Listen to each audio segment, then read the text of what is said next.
Good evening once again, and today I love to share the word of the Lord to you, and I have prepared hard for this message. Are you ready to hear God's word today? At ako po ay nagpapasalamat sapagkat ang mga Kristiyano po na naririto ngayon ay hindi natunaw sa ulan. Ayan, po, praise the Lord. And so if you have your Bibles with you, could you please open your Bibles to Psalm 31. Sa Psalm 31 po tayo mag-uusap ngayon. No? Kung pwede nyo na pong buksan, and I'll be reading from the NIV version. Dito po tayo mag-aaral ngayon. And, you know, I remember one time we have invited the speaker, I think in the morning service, no po, he was talking about the backpack, no po, the backpackers. No po. And today, somehow, I would love to emphasize also on the backpack principle. No? Ako po, ang bag ko po, backpack din. No? And when we are going to when we plan to go on top of the mountain, no po, we try to bring along our backpack. We don't plan to bring along our luggages. No po, ang dinadala po natin backpack, and we will only be bringing the essentials, yung talagang kailangan lang po, no, the essentials. And yung mga essentials po na ito, tinanong-tanong ko po ang mga ibang mga backpackers, sila po ba merong nadala na hindi nagamit? Meron po. No. Akala nila magagamit nila, hindi naman po nila magagamit. Later on in their journey, it would be a liability. Tanong-tanong lang po, maliit na survey, at ang sabi nila, nagulat po ako, ang dinala na hindi magagamit ay ang isang kumot, sapagkat meron na daw po silang sleeping bag. In our life, if I will be relating this in our life, when we would love to reach the pinnacle of our success, no po, tayo po ay babiyahe, minsan meron po tayong bit. Meron po tayo dala-dala na akala natin wala lang, akala natin carry lang natin, no po, but later on, this small thing will become a big liability in our life. And what would that be? Ito po siya, no po, disappointment. In the forefront na po sa simula, up front, I would like to tell you that disappointments would be something natural. It happens to every one of us. No po? It happens to every one of us. But if we cannot carry this along with us, no po? Ibig sabihin, pag hindi po natin na, ano ba tawag doon? Hindi natin naayos, hindi natin naikamada ng mabuti ang disappointments, this will take its toll. It will exact toll in our life, and life would be terrible. Today, si David po ay dumating siya sa maraming disappointment sa kanyang buhay. He became famous, he became popular, he was commanding a platoon or an army. Siya po ay nakatira sa palasyo, napangasawa niya po ang anak ng hari. He was there at the top. But later on, everything was stripped in his life, and disappointments were coming left and right. David had the solution. And for those who had experienced so many disappointments in life, I would like you to see the solution of David. David found a refuge. And tonight, we are going to talk about ano ba itong refuge ni David. Siya po ay sumulat ng Salmo in Psalm 31, verse 1 to 3. We will only be reading 1 to 3. And from here, we will see what kind of refuge this is. Let me read to you Psalm 31, verse 1 to 3. And it says, "In you, Lord, I have taken refuge. Let me never be put to shame. Deliver me in your righteousness. Turn your ear to me. Come quickly to my rescue. Be my rock of refuge, a strong fortress to save me." Verse 3, "Since you are my rock and my fortress, for the sake of your name, lead and guide me." Can we bow our heads and let us pray? Dear God, Heavenly Father, I thank you, Lord, for this wonderful evening. Thank you for bringing us in your house. And the rain we have right now, it would be a blessing, oh Lord God. Thank you for this blessing, Heavenly Father. And Lord, as what the rain does to us, coming here to your church, also rain upon us your blessing. We commit to you this wonderful evening, for we are in the house of the Lord, and your presence is here. Let your Holy Spirit move mightily in our midst. And this I pray in Jesus Christ's mighty name. Amen. and amen. Praise the Lord. As I was preparing this message, as usual, I would be asking for confirmation. Ito ba ang mensahe na kailangan ng iyong mga anak, Panginoong Diyos? And when I prepare messages, the Lord will somehow confirm the message. And this message today, has been confirmed by God twice. Yung isa in a simple way, and second, in a very tragic way. Hindi ko po ma-explain sa inyo yung tragic way dahil hindi pa ho ako nakapagpaalam sa pamilya para maibahagi po sa inyo. Nevertheless, hindi ko kaya i-share. No? It's so fresh and in a very tragic way. So let me share to you this message. In other words, I believe as I share this, somebody needs it today. The message for today would be for people who had experienced disappointments in life. If not experienced, maybe you are experiencing it now. And you need this message. At ito po ang gusto ko pong simulan siya sa ganito. There is this what I call rope to disaster. Ano po? Yung unti-unti kang dumadaos-os. The rope to disaster. Ito po ay magsisimula sa disappointment. Isa sa mga simula ay disappointment sa buhay. Ano ba ho yung disappointments? Disappointments, something like this. There is a non-fulfillment of promises in your life. Non-fulfillment. Let's say, ikaw ay nasa hamburger store, you're going to buy your hamburger. By the way, naalala ko, nanay ko, ang tawag niya dyan pagbilan nga ng hamburger. Yan ang sabi ng nanay ko. We will go to a burger house, and yung advertisement, yung poster, it looks so big, it looks so juicy, merong lettuce, merong tomato, merong cheese, napaka-yummy, And when you order it, very expensive, pagdating sa iyo, kakapiranggot lang. Disappointments. It is as simple as that, disappointments. Ikaw ay nanligaw ka, yung iyong nililigawan, parang kuting, ang cute-cute, ang cute, ang parang kuting. Nung napangasawa mo, tigre pala. Patay tayo dyan. Tigre pala. Disappointments. Ikaw ay nagpautang, may lumapit sa'yo. Sabi niya, pwede ba kapatid, pautang, babayaran kita, kailangan ko lang. Naawa ka. Awang-awa ka. Pinautang mo, balik mo sa akin yan, kailangan ko yan ha. Hindi na ibinalik. Nangyari ba ho sa inyo yun? Mukhang hindi nangyayari sa inyo. Disappointments. Mga promises, non-fulfillment of promises. Maraming bagay. May ina-expect ka sa iyong anak, hindi nangyari, disappointments. And I think this is normal. Nag-aral ka ng exam, you will have a board exam tomorrow, aral ka, sobrang dami ng inaral mo, and then you fail, disappointments. Ito po ay nangyayari po sa ating lahat. Pupunta ka ngayon, mag-church ka, pagdating mo sa church, hindi mo alam, uulan, nabasa ka, nasira yung hairdo mo, disappointments. Yan ang mga disappointments sa buhay. Nangyayari po yan. And I pray, kung ito po ay nangyayari sa atin, I pray that we can carry our disappointments because it does happen to everyone. David was experiencing those disappointments. Now, if somehow we are not able to carry those disappointments, it will slide down into something heavier, and that would be discouragement. And what do you mean by discouragement? Discouragement means you are losing enthusiasm. Nawawalan ka ng gana. Nawawalan ka ng gana sa matitigas na ulo mo, matitigas na ulo na iyong mga anak. Nawawalan ka ng gana sa iyong pamilya. Nawawalan ka ng gana sa trabaho. Nawawalan ka ng gana sa iyong pag-aaral. You are losing enthusiasm. We are losing life. We are losing life. Nawawalan ng buhay, nawawalan ng sigla. Nawawala ang excitement, nawawala ang adventure. Nadi-discourage ka. At pag ikaw ay dumating sa ganitong puntos, merong mga tao na papaligid sa iyo. Ito po yung mga tao na yon.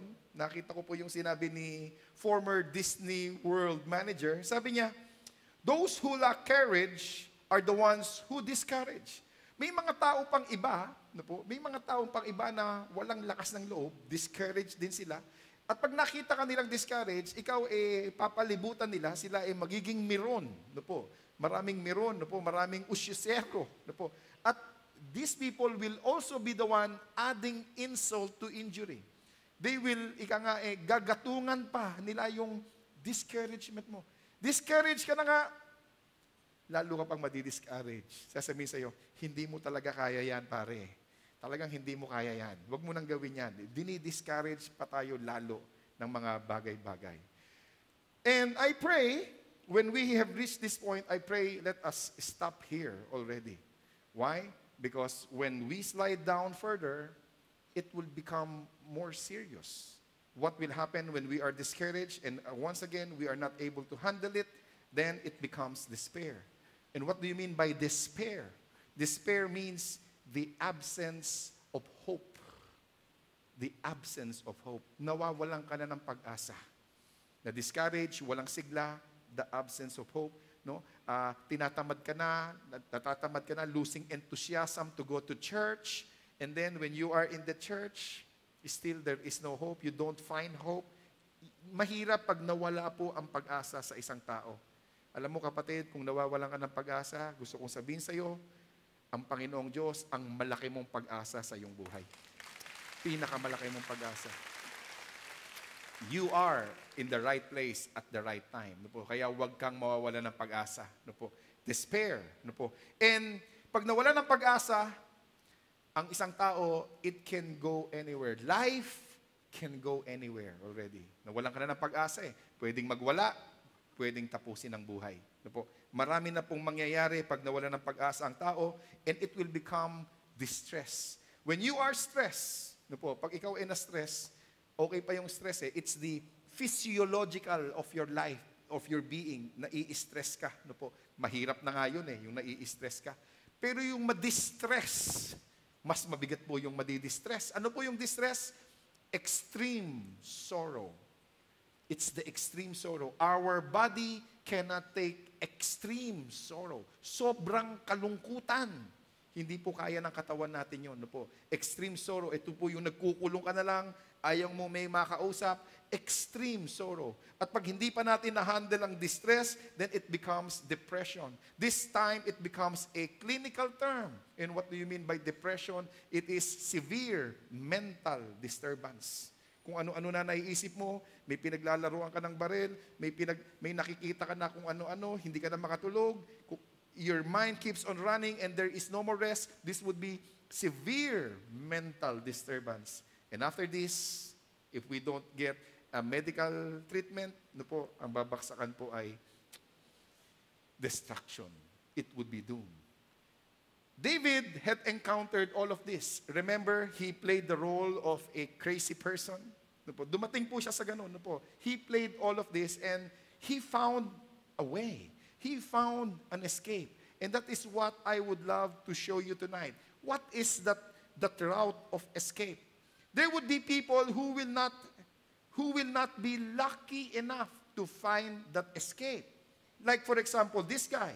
Kung kilala po ninyo itong taong ito. No? Kilala niyo ba ho ang taong ito? Siya po, sa panahon ko, ang pagkakakilala ko po sa kanya, siya si Nanu. No po? Kung natatawa kayo doon, then magkasing edad tayo. Sa panahon po ng mga kabataan ngayon, ang tawag sa kanya, si Mrs. Doubtfire. No po? Siya po yan. No?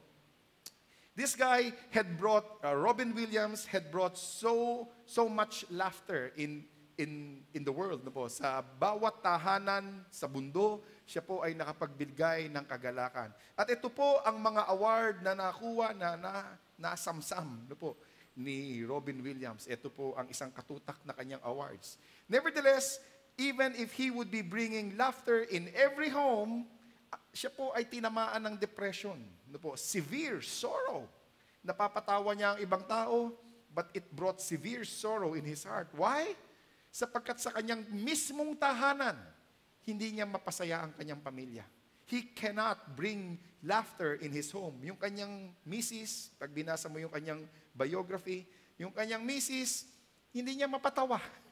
Hindi niya mapasaya. No po? Hindi siya sinasamahan ng kanyang asawa. No po? Hindi sila connect. No po? And because of that, he had so much depression in life. Ang kanyang solusyon, inom. Hindi pa nakuha sa inom. Ang kanyang solusyon, tapusin ang buhay. Yan po ang nangyari noong 2014 sa kanyang buhay. Kapatid, gusto ko ipaalaala sa iyo, ano po, bago ako magpatuloy, huwag mong tatapusin ang iyong buhay. Ano po, tapik nga ang iyong katabi. Sabihin mo sa kanya yun, huwag mong tatapusin ang iyong buhay. Please lang. Ha? Sapagkat yan ay hiram mo sa Panginoong Diyos. Yang buhay na yan ay hiram mo sa Panginoong Diyos. At gusto kong sabihin sa iyo, kapatid, habang may buhay, may pag-asa. Amen. Praise the Lord. Ano po? Painom lang po sandali. Amen. So, David found an escape. And this is what I would love to share with you. Ano ba yung magandang escape route ni David? At ito po ang sabi po rito, in Psalm 31, verse 1 to 3, he wrote a song showing us the way to escape from this rope of disaster. Sabi niya, in you, Lord, I have taken refuge. Let me never be put to shame. The word refuge, ano ba tong refuge? Paulit-ulit natin binabanggit refuge. Can we define what refuge is? Refuge means, no po, finding shelter from relentless danger. Ikaw ay nakakahanap ng kublihan sa storms of danger. No po, relentless danger. No po, yung panay-panay na problema, yung panay-panay na bugbugan ng problema, you find a shelter. And that shelter will give you a covering. No po. That shelter would be very strong. That shelter would be your security. That shelter somehow will give you a little breather. Makakahinga ka ng konti. Yan po ang ibig sabihin ng refuge. Ikaw ay nakakakuha ng sisilungan para ikaw ay kahit paano makakahinga ng konti. A refuge. David was saying, Lord, I have taken refuge. This is the meaning of refuge. And that refuge for David, that refuge has a name. The name of his refuge would be Lord. At pag inaral mo, ano ba ang ibig sabihin ng Lord? Minsan tayo, we loosely use the word Lord.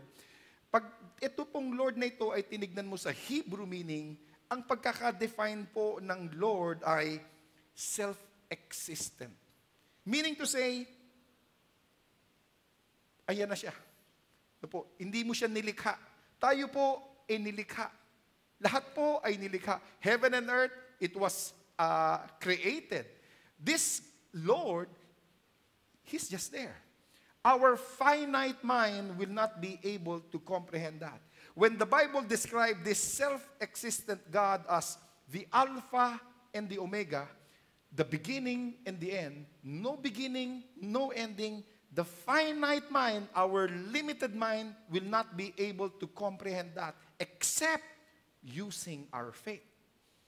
Hindi mo kayang tanggapin yon. Kasi sanay tayo na na-create, sanay tayo na nilikha. Pero isipin mo, paano yung hindi nilikha? Walang simula, walang katapusan. The finite mind cannot comprehend that. And we have to exercise our faith. Ito ang pangalan ng kanyang refuge. No po.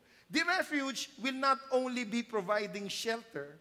The refuge will not only be providing security. This kind of refuge will be giving more than shelter.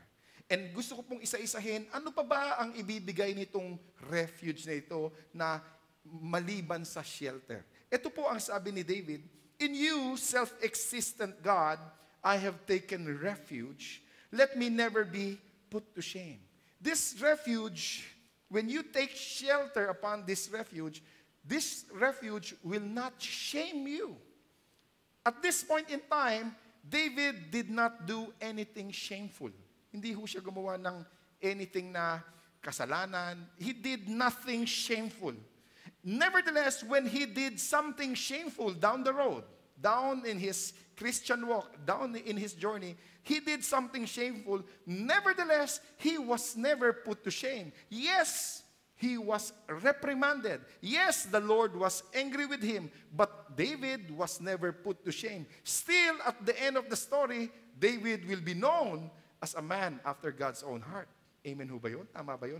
And even up to now, no po, ilang taon na, ilang libong taon na nakakalipas, si David, siya pa rin po ang ibinibida natin. Pag tayo po ay nasa Panginoon, no po, we will never be put to shame.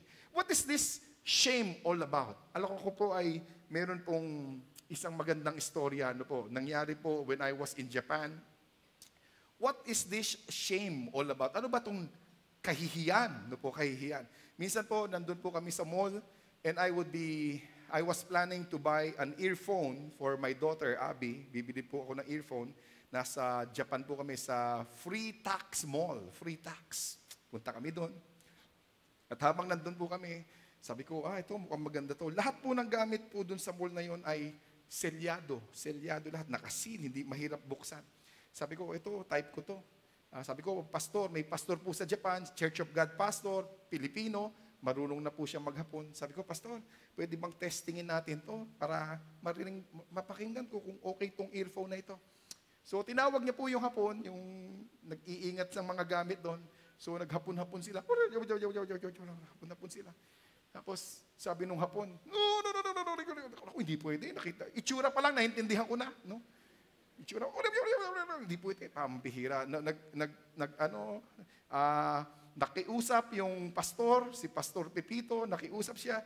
No? 2 minutes, sabi nung hapon talaga, no, hindi pwede. Pambihira. Di umalis na yung hapon. Sabi ko, pambihira. Paano natin bibilin? Hindi natin naririnig. Hindi ko napapakinggan, hindi natetesting. So, kami po nung pastor, tignan niyo po yung mga pastor, no? Tingin kami sa kaliwa, tingin sa kanan, buksan mo na. Binuksan namin. Binuksan. So, tinesting, kinuha yung iPhone. Pambihira, magandang earphone to. Sige, bibilin na natin. So, bukas na po yung package, dinala po namin sa counter, babayaran ko na. Dinala ko. Pagdating doon, yung hapon ulit ang nandun. So, babayaran na po namin ni pastor. Nako, ayaw ibenta sa amin. No. Away na naman sila, away. Away na naman silang dalawa. Buti sila dalawa nag-aaway, hindi ako. Babayaran na namin. Ang point ni pastor, point namin, binuksan namin, tinesting, gusto, babayaran. Tama ba ho yun, mga Pilipino? Binuksan, babayaran na nga eh. Anak ko, nagtalo po 1 oras. Hanggang sa tinawag na po yung supervisor ng mall. Tinawag na po. At dumating po yung supervisor ng mall, after maliwanagan yung supervisor ng mall, lumapit po sa amin, may dalang earphone, sealed, at lumapit sa amin. Nakayuko pa, nakaganon, nagmamakaawa. No? Ito ang inyong bilhin. Sabi niya, please buy this. Nakakahiya, it's a shame, sabi niya, for you to buy something that is already open. Please don't buy something that is open already. Please buy something that is sealed. Ako gumaganon pa. Sabi ko, sa isip-isip ko, ako nagbukas niyan eh. Maling-mali, no? Iba po ang kultura nila. Nakaselyo, pag binili mo, garantisadong maganda yan. Yun po ang isip nila. Ang Pilipino, iba. Testing muna. Ibang kultura eh. Magkaiba eh. Pambihira, no? So, shame.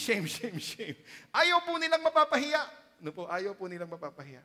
And let me go back to the message. How important yung you will not be put to shame. That's the topic. We do not want to be put to shame. David did not do anything that is shameful, and he was not put to shame. Listen now. You and I, we did something shameful. Can I say that again? You and I, we did something shameful. Nevertheless, since we are children of God, God will not and never put us to shame. Hindi po tayo hihiyain ng Panginoong Diyos. Hallelujah. This is our God. And next, what will this refuge do to me? Aside from shelter, He will deliver me. Sabi po ni David, deliver me in your righteousness. David has a good theology. Pwede niyang sabihin dito, since he is blameless at this point in time, he could say, Lord, deliver me in my righteousness. But David didn't say that. Good theology. He said, deliver me in your righteousness. Not in my righteousness. Can you read between the lines the humility of David? Not in my righteousness. It's nothing. in your righteousness. And when we check the New Testament, in Romans chapter 4, verse 3, we will see the father of faith, Abraham. It says here, for what does the scripture say? Abraham, what? Again, please. Believe God. Abraham, the father of faith, believed God and it was accounted to him for righteousness. Ang isang father of faith, ang isang tinagurian, binansagan na father of faith. Bakit po siya father of faith? Dahil siya po ay super righteous? Hindi. Nanampalataya siya sa Diyos. He believed God. And when he believed God, read the life of Abraham, he was not perfect. Hindi din po siya perfecto. He just believed God and everything was credited to him as righteousness. It was imputed upon him as righteousness. It was accounted to him as righteousness. All he did was believe God. Kaya pag ikaw ay nanampalataya sa Diyos, automatic, binabanal ka na ng Panginoong Diyos. May kabanalan ng dumadapo kagad sa atin. Sige po, palakpakan natin ang Panginoon. Hallelujah. And let me strengthen my position further. Let me strengthen. This is a verse that we know. It says here, Ephesians chapter 2, 8 and 9. It says here, for by grace you have been saved through faith. Through faith. Ako ay nailigtas. Paano ba ako nailigtas? Paano ba ako naligtas? Paano ba ako papasok sa langit? Nanampalataya ako sa Panginoong Diyos. Through grace, ako po ay naligtas, in-exercise ko ang aking pananampalataya, ang grasya ng Panginoong Diyos ay nasa akin. Ano ba yung grasya? It talks about the unmerited favor from God. I don't deserve the favor of God. You do not deserve the favor of God. We are all unworthy from the eyes of the Lord. Wala akong, sa dami ng kalokohan na ginawa natin, sa dami ng kalokohang ginawa ko, do I deserve the favor of God? I don't deserve the favor of the Lord. Nevertheless, since we have exercised faith, God has given His grace to you and to me. The unmerited. We don't deserve this grace. And this faith is not from ourselves. It is a gift from God. Kahit yung pananampalataya ay hindi pa rin akin. At dito po, ang sabi niya, tayo po ay hindi maliligtas, not of works, we cannot be saved through works, lest anyone should boast. Pagdating po natin sa langit, kaya po, maliligtas lang tayo dahil sa pabor. Pagpunta natin sa langit, nasa pintuan tayo ng langit, bakit kita papapasukin?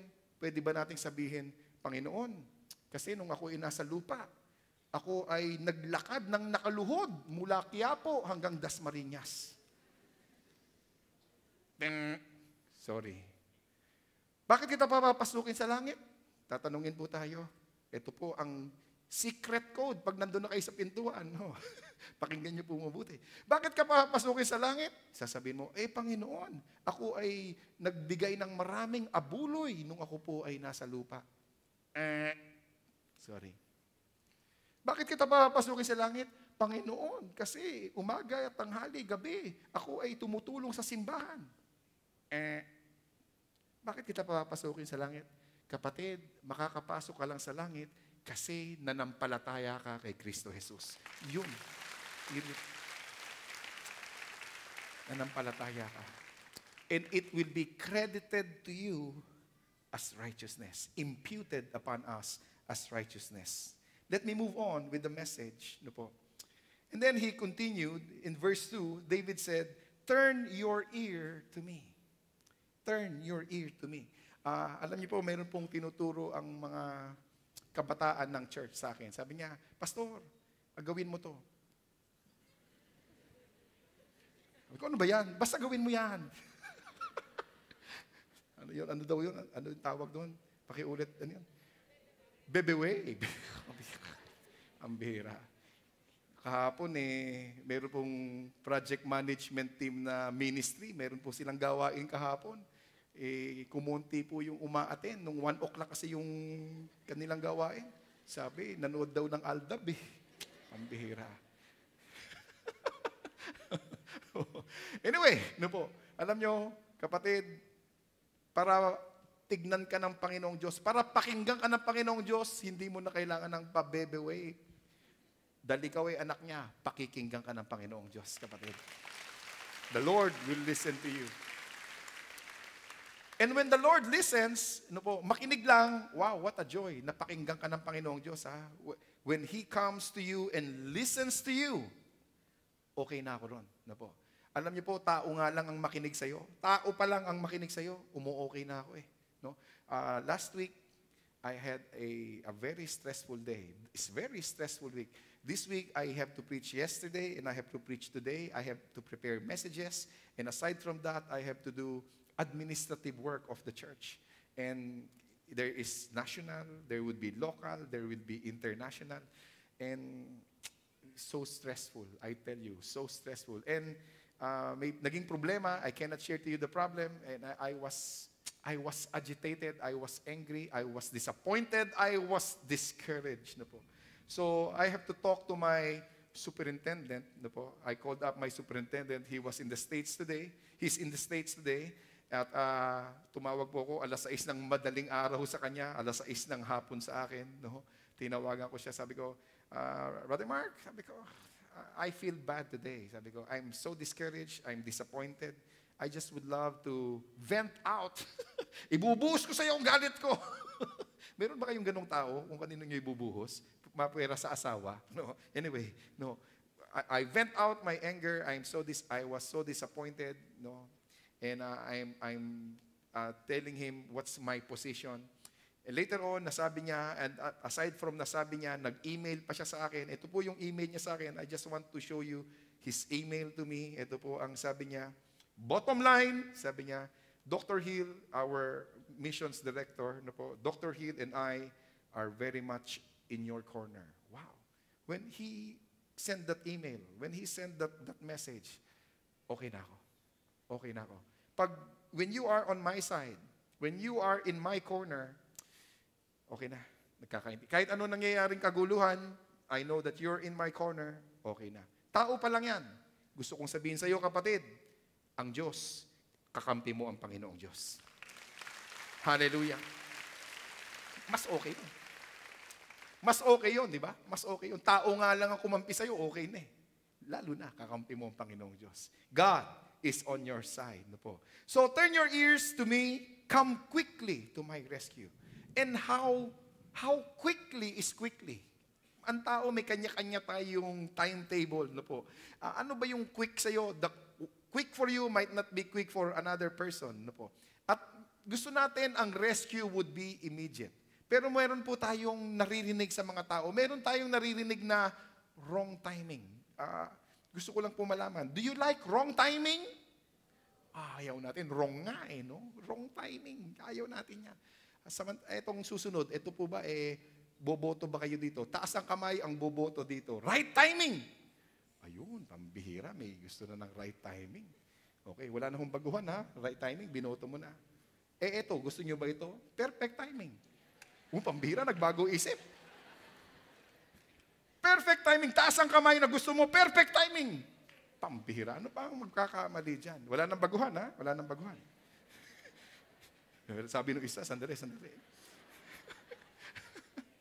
Wala nang baguhan, ha? Wrong timing, right timing, okay na yung right eh. Yung perfect, pambihira, ano pang aayawan mo sa perfect? Pero meron pa isa. Sino ang gusto nito? Yan, no? Pambihira, sige pa.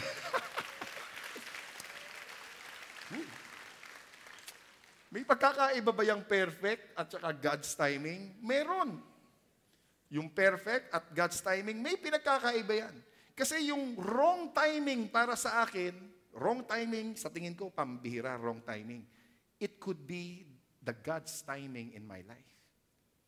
When God would be sending disappointments in my life and I would be saying, pambihira, wrong timing. Disappointments, discouragement, wrong timing. Yung pala, God's timing para maayos ang aking buhay, kapatid. Maaring yan ang meron ka ngayon. God's timing yan. Sige po, palakpakan natin ang Panginoong Diyos. God's timing. Come quickly to my rescue. Be my rock of refuge. This is how he described that refuge, the rock of my refuge. A refuge could be this. This will suffice. This will do. When it rains, when it drizzles, umaambon, this could be a good refuge. When it is, if there's a typhoon, a storm, this is a good refuge. But he did not use that kind of adjective. Be my house of refuge. Hindi po yun ang adjective na ginagamit po ni David. Ang sabi niya, be my rock of refuge. Ang ganda ng pagkakagawa. No? Ang ganda ng pagkakasalita. Rock of refuge. Why? This rock will never stain. This rock will never chip off. No po, hindi machi-chip off po yan. This rock will not fade.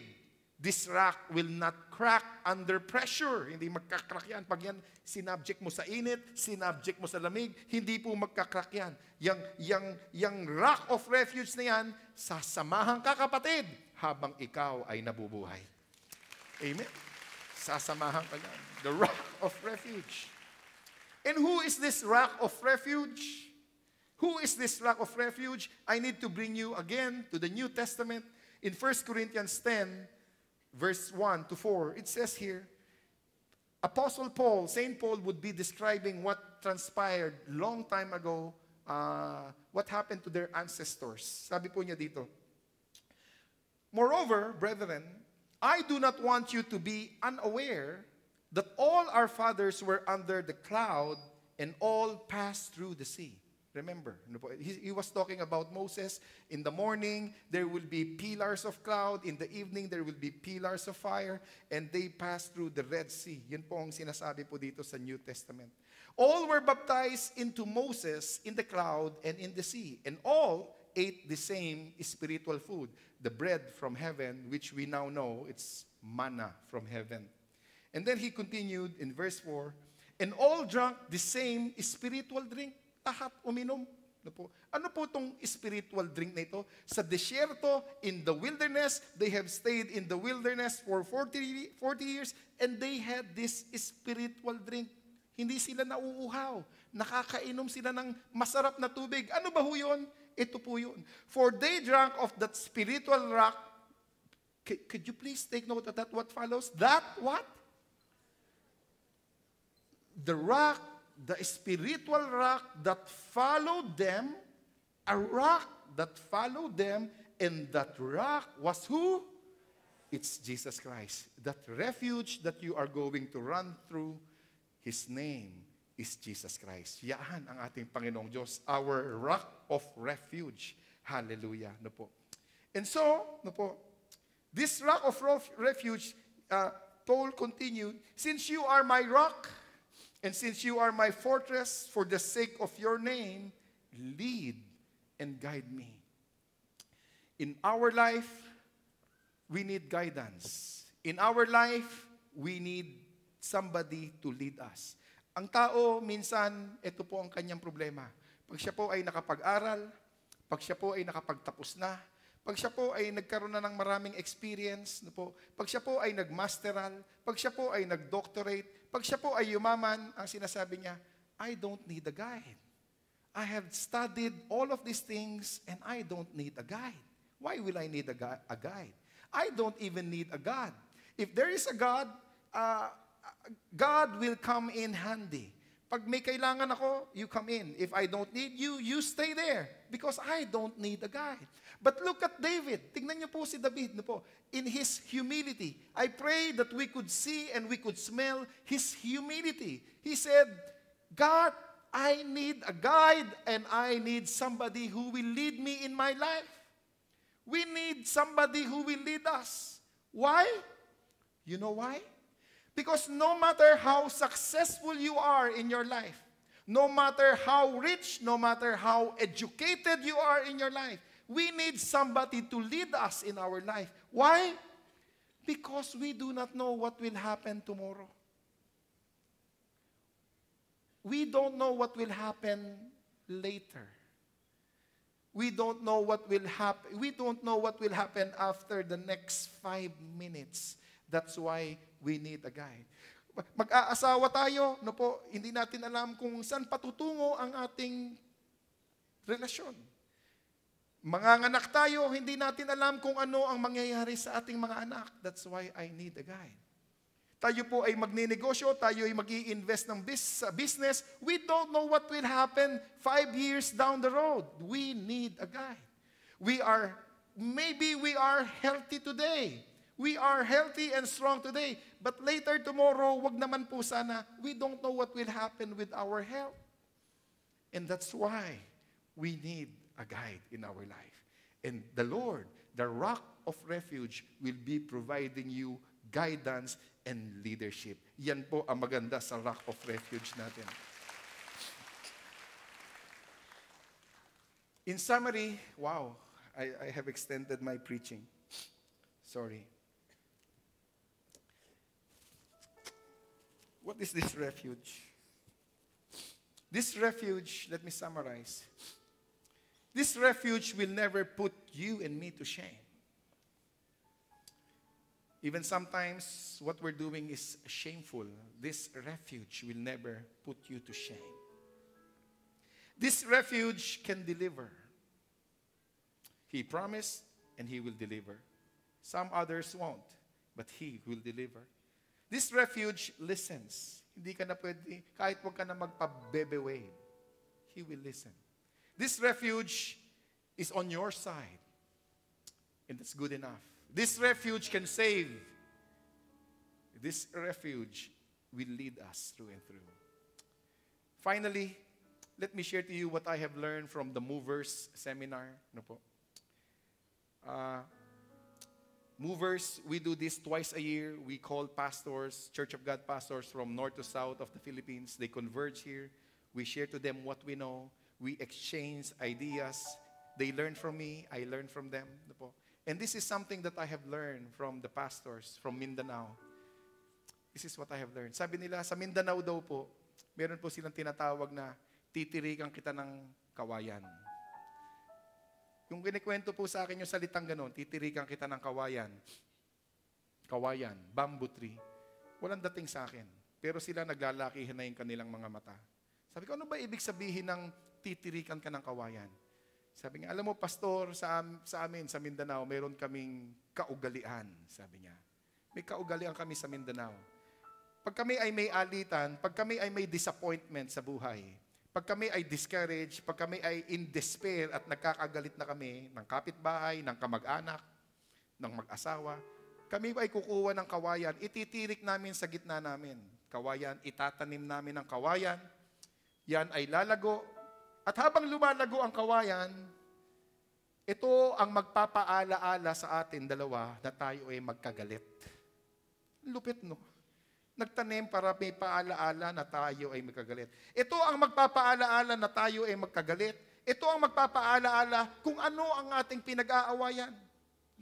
This is a memorial that we are in strife na tayo ay magkagalit. Ganun po sila sa Mindanao. Titirikan kita ng kawayan. Ako, pambira, ang bigat naman pala niya. No? At sabi nila, bumagyo, ang kawayan ay yuyuko lang. Hindi matatanggal yan, yuyuko lang yan. Pag yan ay pinutol mo, tinabas mo, yan ay mabilis pa rin tumutubo. Pag yan ay sinunog mo, sabi ko, ikaw sunugin mo, pero tutubo pa rin yan. Not unless you uproot it. Doon lang siya mawawala. Kaya kawayan ang aming tinitirik. Ayaw naming kalimutan ang aming mga disappointment sa buhay. Ayaw naming kalimutan ang aming mga galit sa buhay. At ito, pag namatay na kami, alam ng aming anak, alam ng aming apo, at apo sa tuhod. Ito ang aming pinag-awayan. Tuloy ang away. Kaya hindi ko po alam kung paano magkakaroon ng kapayapaan sa Mindanao habang may kawayan.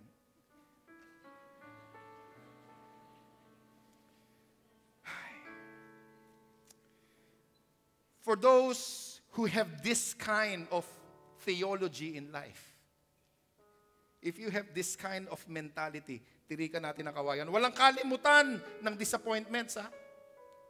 Walang kalimutan ng discouragement sa buhay. If you have this bamboo tree principle, can I give you another option? Can I give you a rock of refuge principle? Run to the rock of refuge. And He will remove those disappointments. He will remove those despairs, those discouragement. And He will renew your strength like eagles.